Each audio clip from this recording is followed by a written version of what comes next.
Hello guys, तो आज शुरू करने वाले हैं क्लास 10th का चैप्टर नंबर 3 जो है pair of linear equation in two variable. अब देखो, सबसे पहले जो हमारा इस बार का जो सेशन है 23 और 24 का, उसके अंदर काफी ज्यादा सीबीएसई ने चेंजेस किए हैं। ठीक है, तो बहुत सारे टॉपिक्स आपके काट दिए गए, जैसे कि आपको दिख रहा होगा बुक का साइज इतना सा हो गया मामूली सा। ठीक है, तो काफी आसान पोर्शन रह गया है। तो अब मैं आपको बताने वाला हूँ इस चैप्टर के अंदर हम कौन कौन से टॉपिक को पढ़ने वाले हैं और क्या क्या पोर्शन डिलीट हो गया है। बात समझ में आ गई?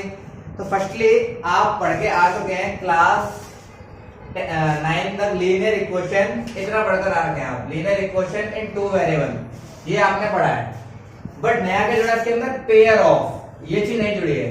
पहले आपने क्लास 9 में चैप्टर नंबर 4 पढ़ा था। ठीक है, चैप्टर नंबर 4 के अंदर आपने पढ़ा था linear equation in two variable. Yes और नो? मैं आपको याद दिलाता हूं।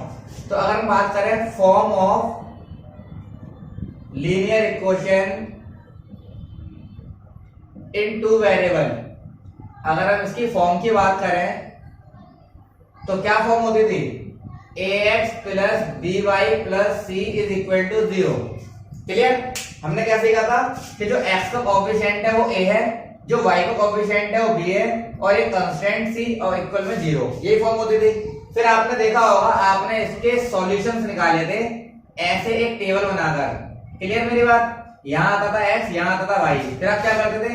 किसी x को या y को पुट डाउन करते थे और देन y की वैल्यू को आप निकालते थे। तो इस तरीके से फिर आपने काम किया और फिर लास्ट में जाकर जब सारे सॉल्यूशन निकल जाते थे, फिर आप एक ग्राफ ड्रॉ करते थे। वो या तो ऐसे जाता था या फिर ऐसे जाता था, कहीं ना कहीं से जाता ही था, है ना, एक ड्रॉ ग्राफ हो जाता था। बात समझ में आ रही है? तो अब हमारे को क्या सीखना है? ऐसी इक्वेशंस हमारे पास एक नहीं होगी, पेयर में होगी, दो होंगी, और उनको सॉल्व करना होगा। अब उनको सॉल्व करने के लिए उन्होंने यहाँ पर नए नए मेथड दे रखे हैं। उन मेथड के जरिए हम उन इक्वेशंस को सॉल्व करेंगे और आंसर को निकालेंगे। बात समझ में आ गई? तो यहाँ पर नया क्या ऐड किया है, मेरी बात समझते हैं। यहाँ पर नया ऐड किया है गाइस, पेयर ऑफ, क्या? Pair of linear equation in two variable. अब आपको इसकी फॉर्म क्या होगी? सिमिलरली फॉर्म देखो, ax plus by plus c is equal to 0। एक इक्वेशन तो ये हो गई, एक और लिखी मैंने, एक और क्या है? फिर ax plus by plus c is equal to 0। दोनों इक्वेशन सेम लिख दी मैंने। चलो डिफरेंट कर लेते हैं। ये इक्वेशन जो कुछ ना कुछ रही होगी, तो a1 b1 c1। क्लियर? ये अनदर इक्वेशन, तो इस इक्वेशन को मैंने क्या माना है? a2 b2 और ये c2। ये दो इक्वेशंस हो गई। अब ऐसी दो इक्वेशंस होंगी तो इनको सॉल्व कैसे किया जाएगा? तो इनको सॉल्व करने के लिए अपन को यूज करने हैं मेथड्स। इनको सॉल्व करने के लिए हमारे पास कुछ मेथड्स होंगे भाई।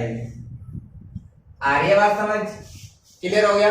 10th में हमने क्या पढ़ा था और हम 9th में हमने क्या पढ़ा था और 10th में क्या पढ़ने वाले हैं? बात समझ में आ गई? तो 10th में हमें 3 मेथड्स यूज करने हैं, जिन मेथड के जरिए हम वैल्यूज को निकालना सीखेंगे x एंड y की।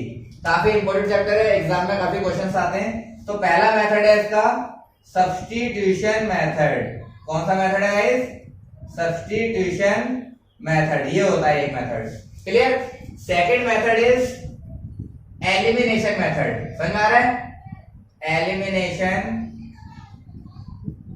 मेथड एक होता है elimination method. And last is cross multiplication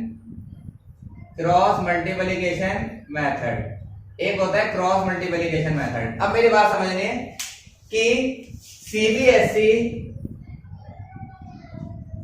2023 और 24 का अपडेट क्या है, उसके हिसाब से मैं आपको पढ़ाने वाला हूं। तो इसके अंदर क्या है गाइस? इसके अंदर हमारे काफी कुछ पोर्शन को काट दिया गया, क्योंकि जो हमारे को पोर्शन पढ़ने के लिए दिया है उन्होंने, वो 70% पढ़ने के लिए दिया, क्योंकि कोविड-19 विक्टिम जो आई थी हमारे पास, उसके अंदर उन्होंने काफी ज्यादा पोर्शन डिलीट किया। अब उन्होंने बुक को अपडेट कर डाला पूरी। अब पोर्शन पहले बताते थे वो ये डिलीट है, अब की बार उन्होंने बोल दिया हम डिलीट करके किताब में छाप ही नहीं रहे, अब ओनली 70% ही आपको पढ़ने के लिए दे रहे हैं। तो आपको पढ़ना है गाइस, सब्स्टिट्यूशन मेथड पढ़ना है, ये आपके सिलेबस में है। एलिमिनेशन मेथड पढ़ना है, ये आपके सिलेबस में है। और क्रॉस मल्टीप्लिकेशन मेथड नहीं पढ़ना, ये आपके सिलेबस से आउट ऑफ कर दिया। अब इसके क्वेश्चंस आपको नहीं मिलेंगे। बात समझ में आ गई? क्लियर? और इसके अंदर एक और मेथड होता था जिसमें थोड़ा सा स्टैंडर्ड इक्वेशंस होती थी, है ना, डबल बार एलिमिनेशन मेथड लगाना पड़ता था, ये लगाना पड़ता था, वो वाले क्वेश्चंस भी आपके काट दिए गए हैं। तो पहले इसमें कम से कम 4 से 5 एक्सरसाइज हुआ करती थी, अब इसके अंदर हमारे पास 3 ही एक्सरसाइज है और चैप्टर क्लोज। बात समझ में आ गई? क्लियर है? एलिमिनेशन क्या है, सब्स्टिट्यूशन क्या है और एक क्रॉस मल्टीप्लिकेशन क्या है, ये तो पढ़ना ही नहीं है वैसे, लेकिन इन सबके बारे में मैं आपको बताऊंगा। क्लियर है मेरी बात? तो हम अगली क्लास जो पढ़ेंगे उसके अंदर सीखेंगे कि एलिमिनेशन मेथड क्या होता है और सब्स्टिट्यूशन मेथड क्या होता है, इसके क्वेश्चंस कैसे सॉल्व किए जाएंगे।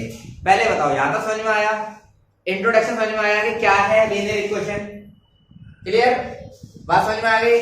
तो अभी मैं इसके क्वेश्चंस कराऊंगा आपको अगली क्लास के अंदर। ओके, चलो बाय बाय।